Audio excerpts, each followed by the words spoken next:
충청도 느낌을 최대한 살려가지고 그건 노무사님이 해야 돼요 라고 이제 얘기를 했더니 그때 표정이 너무 안 좋은 거예요. 그래서 혹시 그때 정신적 피해를 입으셨나요? 네. 노동법 이슈? 아이씨. 네, 안녕하세요. 안녕하세요. 김은혜 노무사. 차주노무사입니다. 네, 오늘 저희가 다뤄볼 이슈는 직장 내 괴롭힘 관련된 이슈인데요. 괴롭힘 관련 법령이 7월 16일부터 시행됩니다. 네. 그리고 저희 대표님도 요새 그 법이 언제 시행이 되냐면서 맞아요. 그때까지 너네를 야무지게 괴롭히겠다면서 막 그러고 다니시는데 이게 어떻게 저희 개정근로기준법에 들어오게 됐는지 배경을 좀 설명해드리면 좋을 것 같아요. 네, 직장 내 괴롭힘이 갑자기 이렇게 이슈가 되고 법안에 들어오게 된 거는 2014년이었죠. 네. 말씀을 드리기가 좀 어려운데, 무슨 일이죠? 마카다미아가 생각나는 그 어떤 사건이 네. 뉴스에 상당히 이제 나왔는데, 그 외에도 작년도 그렇고 계속해서 꾸준히 갑질 논란이 우리 주변에서 자꾸만 일어났어요. 이제 그뿐만 아니라 작년에 국가인권위원회에서 조사를 해본 결과 근로자들 73.4%가 무려 직장 내 괴롭힘을 경험해 본 적이 있다고. 굉장히 높은 네, 수준이에요. 응답을 했었습니다. 사실 10명에서 7명이면은 엄청 많은 수치죠. 거의 대부분의 이제 직장인분들이 공감을 하실 건데, 이런 상황을 묵과할 수가 없다. 이대로 두면은 생산성도 떨어지고 이제 근로자들의 인권에도 이제 침해가 되기 때문에 정부에서 직장 내 괴롭힘 근절 대책을 수립, 그리고 근로기준법, 그리고 산재법 등 법내로 들어오게 된 거죠. 그 직장 내 괴롭힘 관련해서 이제 개념 분석을 조금 설명을 드리자면 이제 근로기준법에 조문은 나와 있어요. 근데 세 가지 요건이 필요합니다. 첫 번째, 직장 내에서의 지위 또는 관계의 우위를 이용할 것. 네. 그리고 두 번째, 그 업무상 적정 범위를 넘는 행위일 것. 그리고 세 번째는 그로 인해서 이제 피해자가 신체적, 정신적 고통을 받는 행위일 것. 네. 이게 이제 세 가지 요건이 있는데 그 세부적인 걸 좀 설명을 해드리면 좋을 것 같아요.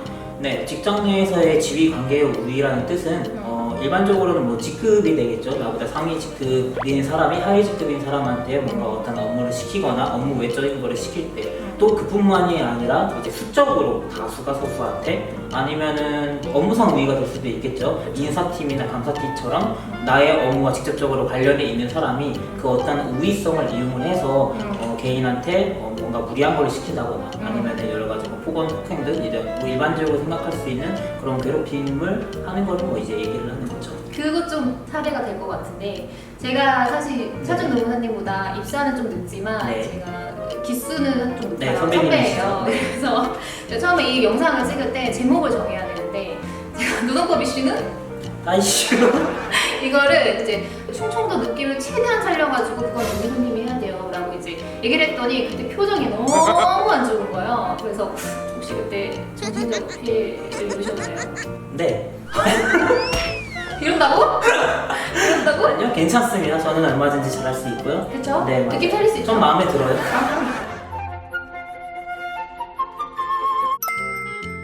그리고 두 번째, 이제 업무상 적정 범위를 넘는 행위일 것은 업무상 필요하지 않거나 업무상 필요함에도 그 행위 양상이 적절하지 않을 것, 이런 요건이거든요. 그러니까 사실 업무상 필요하지 않다는 것은 이제 뭐 사적 용무 지시나 네, 이런 그렇죠. 게 있을 수도 있고, 그리고 업무상 필요하더라도 그 행위가 야 이거 해 갖고 와 이씨 왜 갖고 와 네, 이런 식으로. 느낌 나오네요.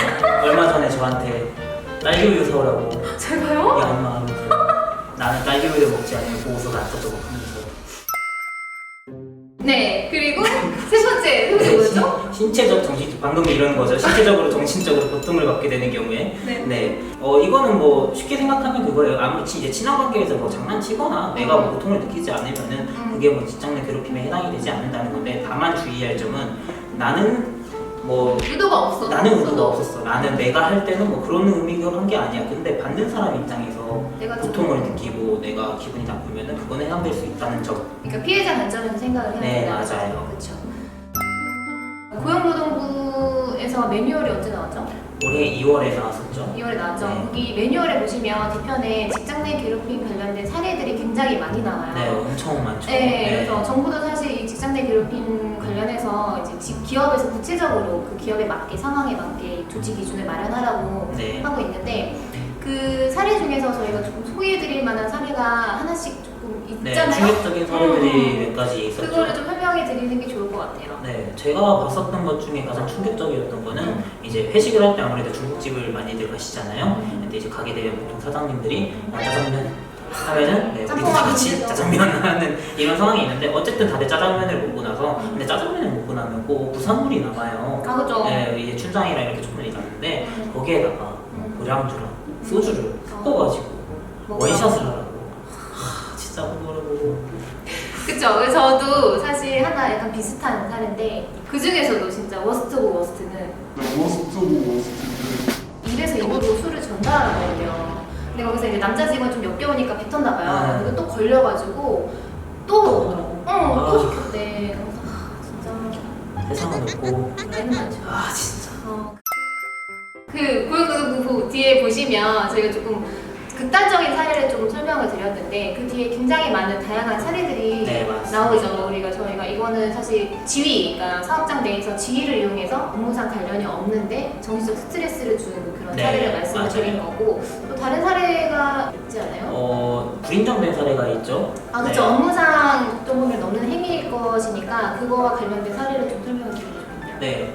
디자인 회사였는데 이제 디자이너한테 이 일을 이제 갑자기 이제 막 시킨 거예요. 이제 막 엄청 쪼면서 왜 이렇게 했냐 빨리 해라 가져오면은 야 이거 컨셉이 잘못됐다 다시 해봐라 약간 좀 말이 세게 나왔었겠죠. 그래서 이 사람은 스트레스를 받았어요. 그러면은 사실 이제 팀장이니까 직급의 우위가 있고 그리고 이 사람이 어쨌든 일을 하면서 고통을 받았으니까 직장 내 괴롭힘에 해당할 수도 있으나 어찌되었건 이 팀장님이 말을 한 거는 어떤 업무 내에서 업무의 컨셉 또는 업무의 기한이 어쨌든 해야 되는 일이다 보니까요. 그쵸, 네, 그쵸. 이거는 업무상 적정 범위 내에 있기 때문에 직장 내 괴롭힘으로 인정되지 않은 사례가 있습니다. 저희가 말씀드린 사례 외에도 그 뒤쪽에 보시면 굉장히 다양한 사례들이 나오니까 네 맞아요. 시간도 잘 가요. 맞아요. 보시면서 참고를 하시는 게 좋을 것 같아요. 그러면 저희가 사례도 소개를 드렸는데 그렇다면 과연 그러면 인사 담당자가 네, 뭘 해야 되냐라고 물어볼 네. 수 있어요. 맞아요. 뭘 해야 되나요? 네, 취업비치를 바꿨죠. 쫓기지만 바꾸면 되나요? 네. 네, 직장 내 괴롭힘 관련된 이제 조치 예방에 관한 기준을 취업규칙의 필수적 기재 사항으로 이제 법이 개정이 됐어요. 그래서 취업규칙은 무조건 일단 현재 지금 안 바꾸셨으면 바로 바꾸셔야 돼요. 7월 16일이라는 법이 시행이 되기 때문에 네, 그거를 맞습니다. 어떤 식으로 바꿀 수 있는 거죠? 네, 취업규칙 내에 뭐 직장 내 괴롭힘을 예방하는 뭐 관련 규정을 그냥 넣어도 되고요. 아니면 뭐 규정집을 따로 이렇게 만들어도 되죠. 근데 이제 어떤 식으로 넣든 간에 이 취업규칙을 변경하면서 주의하셔야 될 부분이 있는데 직장 내 괴롭힘 같은 경우에는 아무래도 징계와 연결이 될 수가 있잖아요. 그렇죠. 근데 이제 징계 사유가 확대되거나 추가되는 경우에는 취업규칙의 불이익에 해당이 됩니다. 근로자한테 불이익하니까. 네 맞습니다. 취업규칙 불이익 변경이 되기 때문에 근로자 과반수의 동의를 받아야만 향후에 나중에 근로자들이 뭐 이게 무효다라는 식의 분쟁을 예방을 할 수가 있거든요. 그 부분에 조금 주의해 주시면 될 것 같습니다. 네, 그렇게 생각하실 수가 있어요. 취업규칙만 바꾸면 되는 거야 라고 생각을 하실 수가 네. 있는데 사실 이게 직장 내 성희롱과 구조로는 굉장히 비슷하지만 개별 행위에 대한 제재 규정이 없기 때문에 네, 맞아요. 실효성이 있냐 없냐라고 이렇게 뭐 얘기가 많이 나오는데 사실 그 부분은 하나 있어요. 피해자가 뭐 직장 내 괴롭힘을 받았다고 주장 뭐 신고한 것을 이유로 불이익한 네. 처분을 하지 못한다. 네, 형사처벌이 있죠 거기는. 근데 사실 그 한 가지 조항밖에 없어서 네. 이게 지금 실효성이 있냐라는 얘기가 나오고 있는데 네. 그분은 어떻게 생각하세요? 그런데 사실 근로기준법 내 말고도 산재법이랑 이제 거기에서 업무상 질병으로 인정을 받게 돼요. 직장 내 괴롭힘으로 인해서 고통을 받고 이제 정신병이나 뭐 우울증에 걸리게 될 경우에는 업무상 질병으로 이제 인정되도록 법이 이제 바뀌게 되었는데 과거에는 어려운 일들이 있거나 약간 이제 스트레스를 받은 경우에 물론 인정받은 사례들이 있어요. 판례도 있고 뭐 유권에서도 있는데 사실 그게 쉽지는 않았단 말이에요. 근데 이제는 직장 내 괴롭힘으로 인정받게만 되면은 어쨌든 산재로서 인정을 받을 수 있기 때문에 근로자들한테 보다 도움이 될 수 있지 않을까라는 생각을 해봅니다. 그리고 이제 산업안전보건법에서도 지금 정부가 이 직장 내 괴롭힘에 관련해서 지도 지원을 할 수 있는 상황 책무 규정이 이제 신설이 됐기 때문에 정부가 어떤 기업에 이런 직장 내 괴롭힘 관련돼서 어떤 행위를 할 수 있다는 조항이 생기고만 해도 어느 정도 의미가 있다고 네. 볼 수 있는 것 같아요. 맞아요. 사실 국가인권위원회에서 무려 74%에 달하는 직장인들이 직장 내 괴롭힘을 당하고 있다고 응답한 만큼 사실 사회 전반적으로 참 만연해 있어요. 물론 제도가 시행되기 전이라서 이 실효성에 대해서 말씀드리기가 조심스럽긴 하지만 어찌되었든 최근에 뭐 뉴스로도 많이 나오고 있고 있고 정말 힘들었었던 어떤 단 한 명의 개인이 일을 함에 있어서 이 제도를 통해서 조금 더 나아질 수만 있다면은 그걸로도 이 제도가 도입된 거에 대한 의미가 있지 않나라는 생각을 한번 해봅니다. 굉장히 멋있는 생각이었어요. 네, 감사합니다. 오늘은 저희가 일단 사례도 설명을 드렸고 이제 이사 담당자가 해야 될 걸 정리를 해드렸는데 사실 취업 규칙은 지금 당장 바꾸실 필요가 있는 거고 네, 그래서 곧 시작되니까요. 그리고 이제 법이 시행이 되기 때문에 일단 급한 건 사실 그거고 이제 앞으로도 좀 이제 장기적으로 집단 내 괴롭힘에 대한 이런 거 네, 관리를 해야 다양한 되는 이제 사례들이 또 점점 나오긴 하겠죠. 네. 이런 계속 지속적으로 관리를 해야 될 필요가 있다는 점에서 굉장히 네. 중요한 이슈였습니다. 네. 네, 오늘 저희가 준비한 이슈는 여기까지고요. 저희는 다음 영상에서 다른 이슈로 찾아뵙도록 하겠습니다. 네. 안녕.